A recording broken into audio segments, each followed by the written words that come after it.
Hey everybody, welcome to another Dark Avengers comic book review. This comic review is approximately 5 days late. Usually I have this uploaded by Sunday, but due to the fact that comic books were delivered late for some weird reason last week, it's a late review. I have a comic book Mike's reviewing. Unfortunately, Amber can't be here because we're doing this review in the middle of the week, and we all know Amber works during the week, so that's impossible. First off, I want to throw out some news. One piece of news, because I just did my Avenger log today. One piece of news that came in is, you want to zoom in, Mike? The next event that's coming in 2012 involving Amazing Spider-Man is End of the Earth. Ends of the Earth.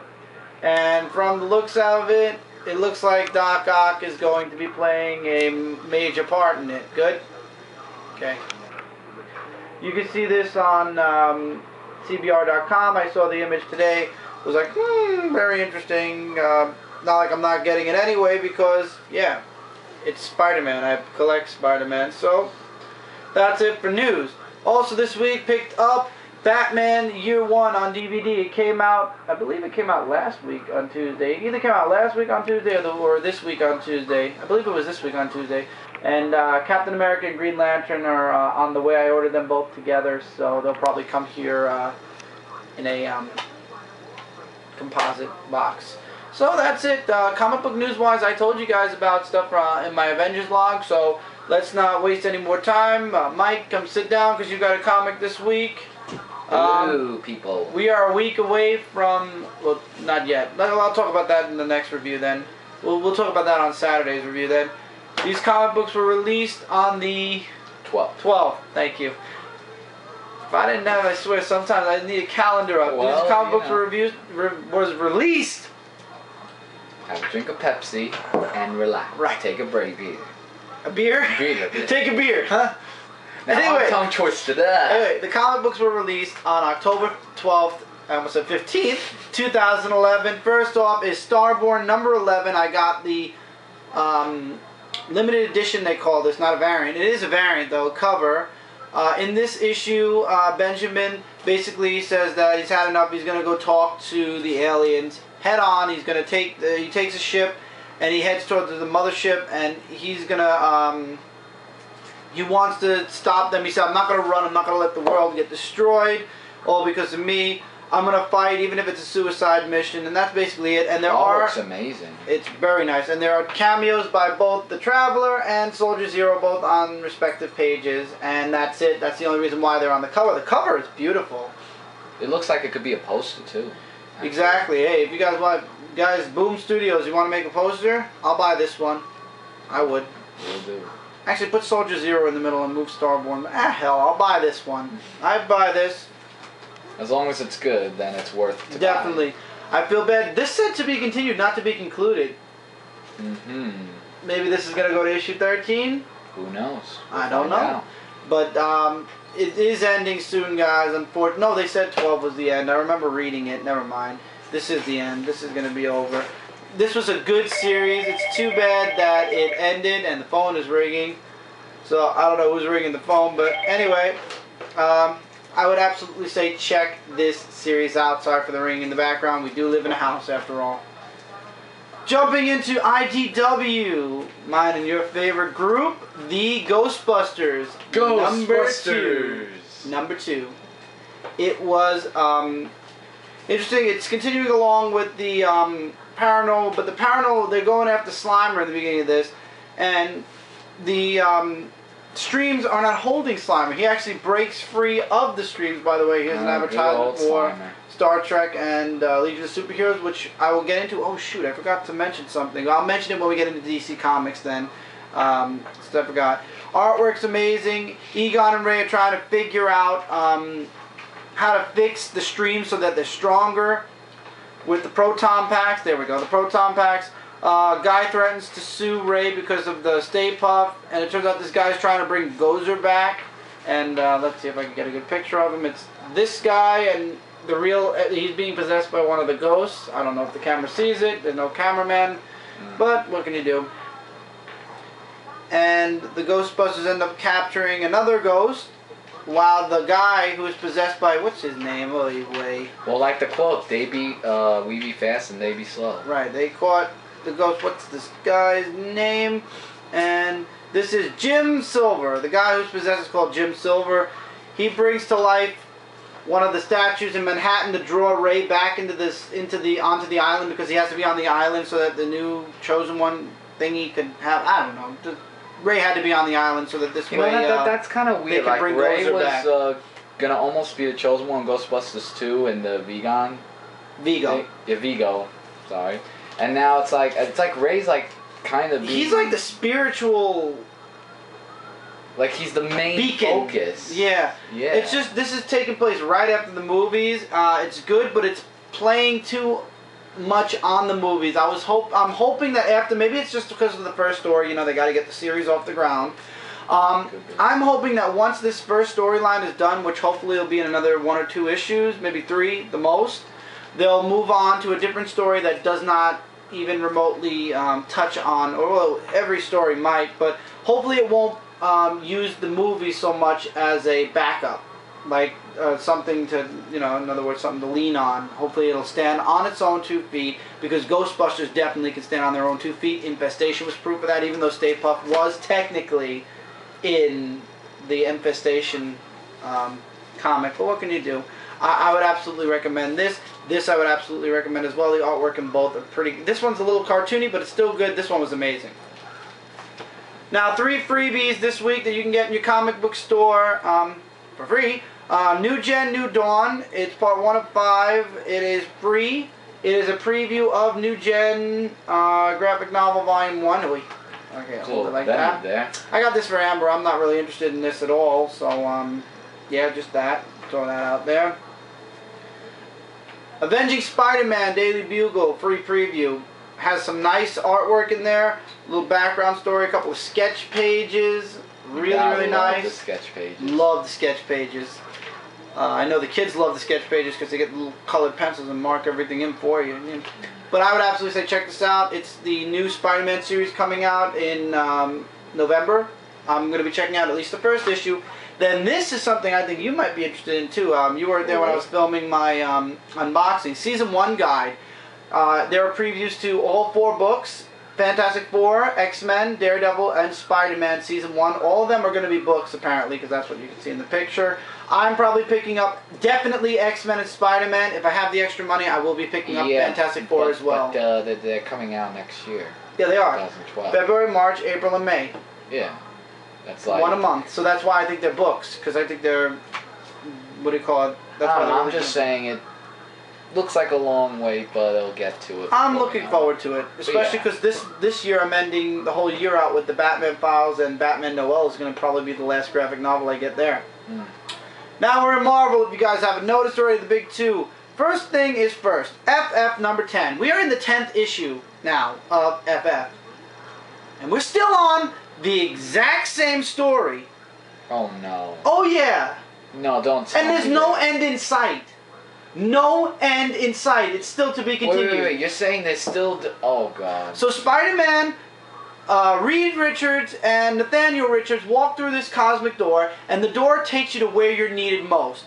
With Reed, it was to be with Sue, to talk things over about what's going on, to help, I guess, to save their relationship. With Nathaniel, I'm going to do Nathaniel Reed first, is, he was there. He showed up at Laverdia. Oh God, whatever the place is where Doctor Doom lives. I can't pronounce that name for the life of me.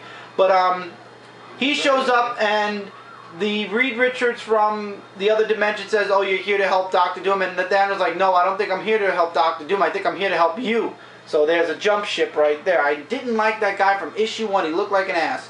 And then Spidey, who was the last one, was sent. He was said, "Oh, there's one thing in here that kind of makes me wonder about the future of him and Carly's relationship."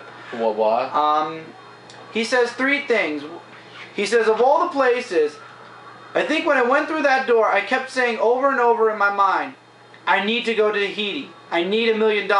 And the final quote is, I need a new girlfriend.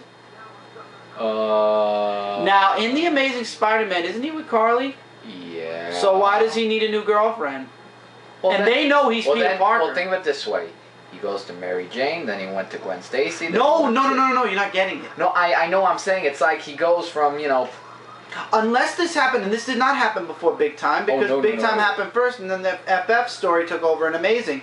So apparently, I think something's going to happen to Carly and him very soon. If he's saying right here, I need a new girlfriend, whoopsie. Either it was a slip-up and a mistake by the writers of FF, or it was a slip-up and it came out too early. That wasn't necessary, really, to put in. It was a really funny picture of Spider-Man, by the way. Yeah, just... But basically, he's like, I'm here for you. I need to take you back. In other words, that's what he's saying. I'm here to take you back to the FF. And he does. And, spoiler alert, last page, Ben Grimm brings some friends along with him to help the whole ordeal to get rid of this parallel universe Reed Richards. Once again, to be continued. And the next issue is who will reign supreme. I don't know. You know, guys, I have no problem. It's going to be a maxi series now, definite. Because we're in issue 10. It's not going to end in issue 11. It's going to either end in issue 12 or issue 13, if we're lucky. It's going to be it's going to be a full year story. Come on, it's already issue 10. How are we going to go to issue 11 and they're going to be like, the end? Well, it's going to go to 12. And then after issue 12, it's going to be... the Fantastic Four number 600 is coming out. I believe it's 600. Oh, I hope it's 600, not a different number. I think it's maybe 800. Maybe it was 800. One of the hundreds, but it was there. Yeah. And that's when it's going to be going parallel to this. So, I don't know, guys. It's up to you. If you have not been buying this right along, wait for the trade paperback. There'll probably be 2 because there's 12 issues that are going to be to this storyline. I have a feeling about it. So get the first trade paperback, wait for the second, and then if you like it that much, see what happens after Fantastic Four comes out, and then you can judge whether you want to continue to collect FF or not. With me, I'm just going to stick with it and see what happens after Fantastic Four.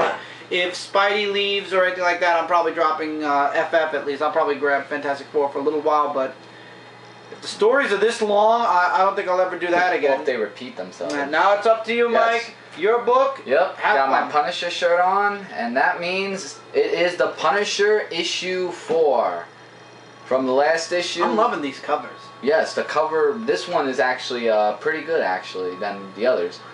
Last issue we saw him going up against the Vulture, and they showed him. Did you see the Vulture in this? I did. I'm going to show the picture. But they talk about now. See, this is what was a shocker to me. They rechanged the story kind of a little bit, or redid the story. Maybe they didn't, because I believe he wasn't... Yeah, but he said he had a son and a daughter. I don't remember him having a daughter. This is the comic books, though. But yeah, but anyway, yeah, they talk about his origin, or actually Noah Winters. Yeah, I'm going to show this picture on this left panel right here. Let me hold it. So you can see it. Noah Winters talks about how the Punisher became who he is, and behind the murder scene of the wedding, which was in issue 1, by the way. And... you know, it's just amazing. Then Ben comes in, and... Who's Ben? I don't know. They really didn't... I think he's like sort of a doctor or an agent or something. They really didn't go into it. And basically, she talks about when she met Frank Castle, when he fell and... He said, I need you? Yeah, like he drove him to his place where he can be... well, back to his house, actually, because he said, don't touch anything... But don't give everything away. Well, you have to see what his house looks like. He's got a lot of ammunition to hold himself up, and... Patches himself up pretty nicely also. Indeed. And, you know, it goes on. Here's the picture right here of the Vulture when he was splattered to the ground. So, of course, Frank Castle won that one. No, really? Well, I knew he did and all that. But yeah, it's sorry if you guys couldn't see it. We need to get another unofficial camera person when we're doing reviews. And then Clemens talks to the detective. What was his name now? I can't remember. The guy he works with. No. I forgot what his name was. But anyway, Clemens was telling him, shouldn't you be working on the wedding scene? And he's like, no, I'm just going to work on going after the Punisher because they think obsessed. He's behind this. So, yeah, so basically, it's really just how he patches himself up and gets ready to... go out into the world again? Exactly. And really, it's... Oh, here's the avatar. It's 600, guys. Yeah, 600. Fantastic Four is 600. We were off. We were so wrong. I went 800 somewhere. Wow. Yeah, but, so yeah, it's, yeah, Ozzy goes up to meet with Nora Winters, and then he asks her questions about the Punisher, saying, oh, you're protecting him and you're helping him because the camera saw her with him driving away, and then she's saying no because there's so many other people and all that other stuff, so she's basically covering for him because she would be the main suspect because they're trying to look for the Punisher and they can't find him. And then in the last issue, or the last page, thank you, she writes about throughout the whole book she's writing about him. Yeah, right? it's like she's just worried about him, I'm guessing. And in the end, she wants that answer in the end page right here. Him walking off. Him walking off. Do they have the next cover on the last page? Yes, they do, actually, which I will show. No, they don't. Yeah, oh, yeah they next do. issue. Right on the bottom here, on the left here, I would say. It's very small, I don't think But yeah, I would say, in the artwork, it was too graphic, but in a way I like it. So it's for mature readers. That's why it's rated parental advisory. Yeah, basically to sum the whole story up. It's only rated parental advisory. It doesn't even give it a rating. Yeah. Wow. But all I'm saying about the story is they talk to Nora Winters. She doesn't tell anything about Frank or the Punisher, actually.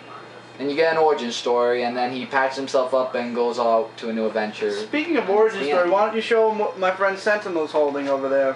Oh yes, speaking of that, thank you for reminding me, Chris. It's right behind you. The Sentinel is holding the #1 first issue of an unlimited series of The Punisher #1.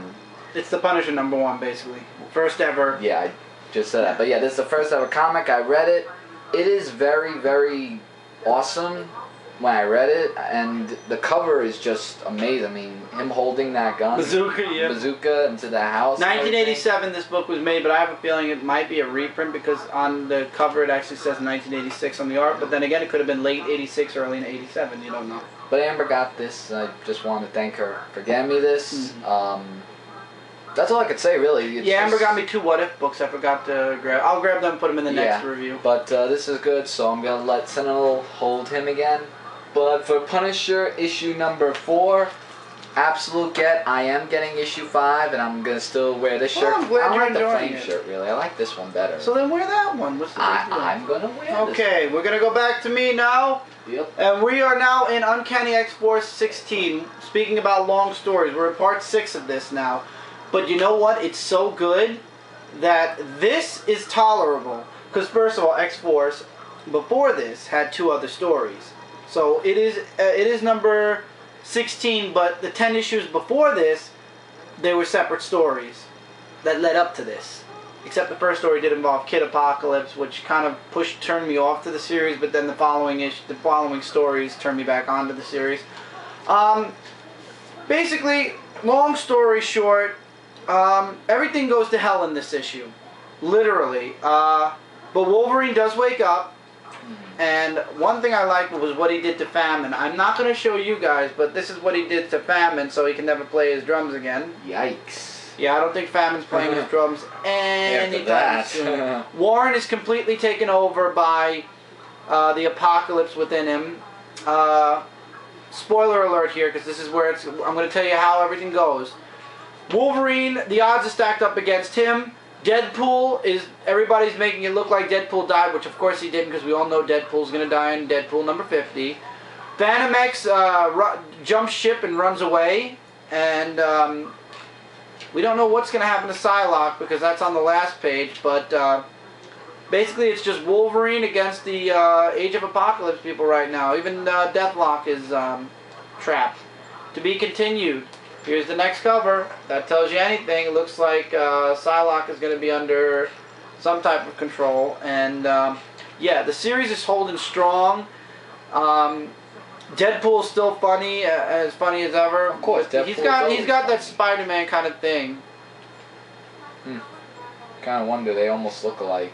Well, costume-wise, not anything else. The Blob is ugly as hell, though. I'll tell you that much. Looks like Jabba. I'm just glad Wolverine's back, so maybe now things will get back to some type of a norm. And that's basically it for this issue. I'd absolutely recommend this, but once again, you might want to go 6 issues back, which already this is a graphic novel.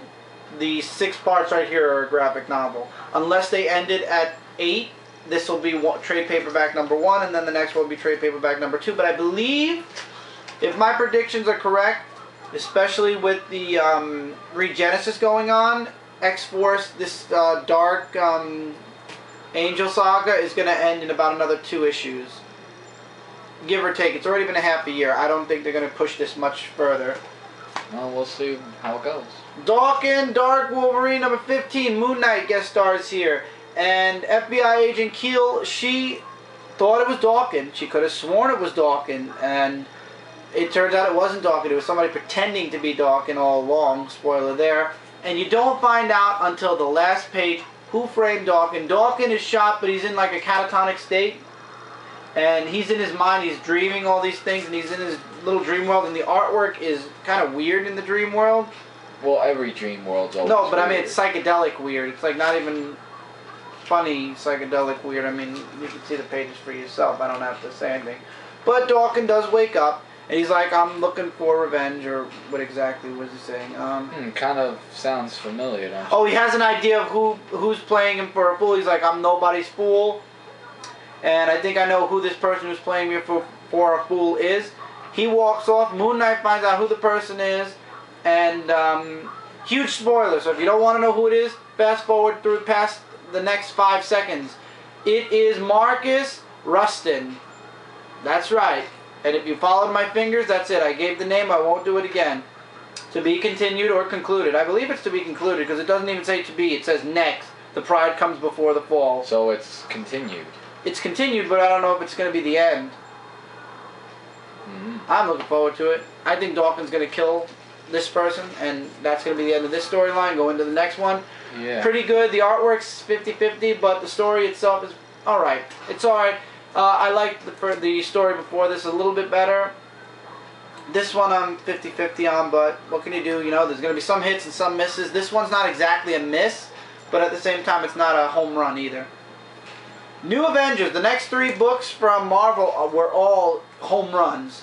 The New Avengers number 17. Dark Avengers. From here on out, guys. They get attacked by, I want to say Ultimo, which is a gigantic robot, and you can't just punch this robot, because if you do, he just takes all the energy he receives and fires it back at you. Wait, isn't that robot kind of related to Ultimo? I was right. Yeah, I memorized it. I finally got a name right. So the FF. When did Ultimo come into play? I never actually. I mean, a while back probably. So basically, the New Avengers just start hauling into Ultimo, and he just shoots off all the kinetic energy back at them. Then they have Doctor Strange, and Doctor Strange kind of helps out the situation, and they take out the robot, but not before getting a blood sample from Wolverine. And then it jumps into, it's the same story. They repeat it over again through the middle of the book. And by the way, New Avengers 18 has its cover right dead center of the book.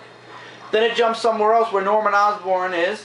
And Norman Osborn is watching the entire event that we just read unfold. And you can see he has animosity towards Spider-Man, like, forget it. And you see him extract the mutant DNA, and he's like, now, fillet the skins off their bodies, and takes you back to present, and then Ultimo explodes to be continued. Everything go boom. I'm sorry, but why is Spider-Man and Ben Grimm in their FF costumes? I mean, Ben Grimm I understand, because that's the only costume he has, but why Spider-Man? Why can't Spider-Man be dressed as Spider-Man in his regular costume? I think it's when there's a picture of FF, or one of them, you're gonna see him in the FF costume, but if he's solo, then there might be... I don't know. Daredevil wasn't in this book, even though it was in the cover, but this was a really good book. You don't know what's next. I think next... Norman Osborn wants his armor back. That's what the whole goal of Ultimo was. He wanted Ultimo to extract one of Tony Stark's Iron Man armors, because he's going to become the Iron Patriot again. That's what he wants to do. So he wants his armor back bad, Norman Osborn, but he isn't getting it yet. He hasn't gotten it yet, but I have a feeling he will at some point. So until he gets it, he's after it. And he's going to be reforming the Dark Avengers in the next issue. I am hooked on New Avengers. I can't wait to see what happens next. The artwork was supreme. breath of fresh air. Even though it is a Brian Michael Bendis book, you know, sometimes Bendis gets a good, nice. I mean, the cover says it all, really. Definitely. Amazing Spider-Man number 671. I've been looking forward to this book after watching several of my friends review this book on their reviews. And wow, you see Mary Jane kicking ass. She finally understands what it's like to be like Pete. Let me see the time. I've got time. She finally understands what it's like to be Spider-Man. And you get a cameo by Michael Morbius. You know who Morbius is. Oh, the vampire. Right, but you don't know that. They just show a cameo of him. You don't actually even see him. Like, also, he's shadowed at the end. The regular name. They extract Anti-Venom's costume off of Brock for the cure. And, of course, it works. And there's a throw-out brawl with... also, they mentioned that Steve Rogers was cured. They don't show it, but they do mention that he was cured in this book. Also, Madam Web is in this, and she's like, I can't see the future because the towers are jamming her that they put up all around the city to help jam the spider powers a bit. Oh, but wait, it gets better. Oh, what's... Then Reed Richards tells Mr. Modell that Spidey lost his spider sense, and Modell knows how to fix that. But I thought you said that he...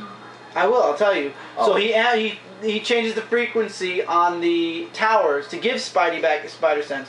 But before that, Kane attacks Spider-Man because Kane is under the Spider Queen's control as that big spider. And the only reason why I'm going in so much in depth with these books, guys, it's unlike what I normally do, is because these are a week late. If you haven't read these yet, either that means you were not able to get your hands on these books yet, or you just aren't interested. That's why in this review I'm going a little bit more in depth with my books than in my regular review. This Saturday coming I won't go as in depth, but these books have been out now for exactly a week and a day. If you haven't read it by now, I'm positive 90% of you people watching this, unless you did not get your copies yet, know exactly what I'm talking about through other reviewers anyway. So, what happens is, the Jackal tells Kane to throw Spidey into the vat because they're fighting in front of the vat where the anti-venom cure is. And long story short, Spidey gets his spider sense back just in time to block Kane and throw Kane into the anti-venom thing. And the scariest thing... sense back? It temporarily. What do you mean temporarily? I think if the towers go down, he'll lose it again. No. So it amplifies his powers, it amplifies Madam Web's powers, and it amplifies something else, and I'll tell you what it is in a minute. Here's what I want to throw out really quick. Is it just me? But Kane, even Spidey says, Kane, you look good. Me good. I sense a Ben Reilly complex coming, because now Kane looks just like Ben Reilly without the light hair. Uh-huh.